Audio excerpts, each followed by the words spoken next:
us.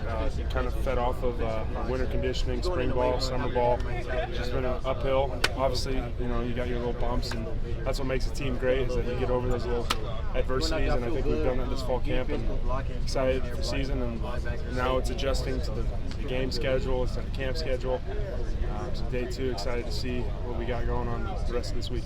Something interesting Coach was saying was that for a game week, he doesn't want you guys to get complacent and think, it's game week, we want to rest up and conserve before Saturday. I know obviously you don't play till next week, but how do U.S. players kind of motivate each other to okay, no, we're going to go hard in practice, even if it is game week? Yeah, I mean, growing up in the sport, it's always you practice harder than you play, because it'll make games easier. So you just got to keep that mentality every day out here. Make sure the rest of the guys, you see it low energy, you got to hype them up.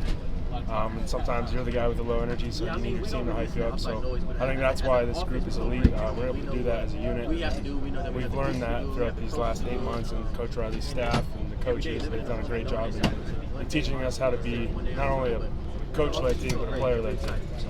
As we get into the season, you guys have a lot of expectations from fans, from the media, a lot of eyes looking in and expecting a lot of this group. How do you as players manage that, or is it something you talk about, or do you try to ignore it? I'm just curious as to how you manage the pressures that come with playing for USC, especially right now. Yeah, I mean, just one cool thing is I've been here a little bit, and this is definitely the most hype I've ever seen around USC football in my time being here, so it is an awesome thing, and I think guys should cherish it because you might not never get this again. So I think it's important that we understand what we have to reach up to as well, because all the hype could be for nothing. So we got to make sure it doesn't get in our heads, doesn't make us complacent like Coach Riley said, and we got to play at the next level.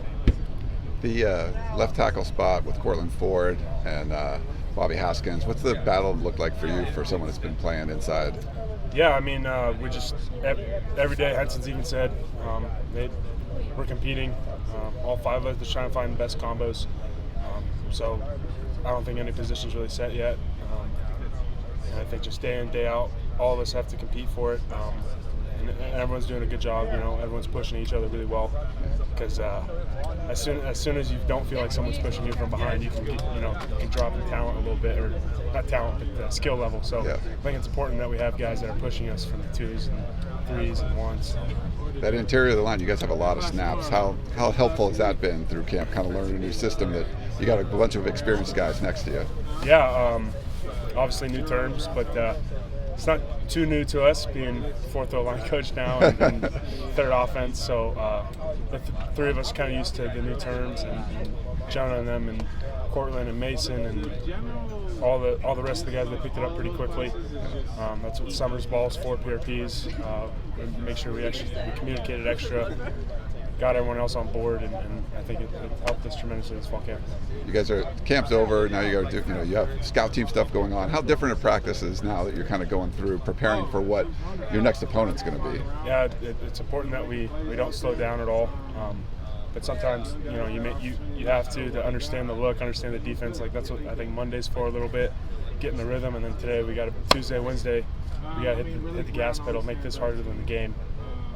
So it's important we keep that rolling. We did that today, and I think we got to keep that rolling throughout the 12 weeks. Any of the defensive linemen that have stood out to you so far from camp and this game week? Coach Nua has done a tremendous job, as well as Henson, in developing all across the board. I mean, today these freshmen out here, I got beat by one of them. I was pretty upset about it. It was in my head, So it was good on Coach Nua that he's developing guys from the 1s all the way down. So I think it's just important that they continue to develop and cherish all the reps they get, whether it's on scout or with defense. I just have a quick extra one. How have you seen Caleb build trust amongst his team and step in as a leader when he is still new to the group? Oh, he's been around for 8 or 9 months, so he's not too new. He's been easy to deal with. We have lunch with him, we have dinners with him, and Galen and stuff. And it's not that we forced to hang out with him, but it just kind of happened naturally. And he fit in. He meshed with the group real well. We all love to block for him, and I think that's important as an O-line. You want to block for your quarterback, and we all respect him enough and respect him as a player, as well as Miller, to block for them regardless. So let's do one more. That's good. Thank you.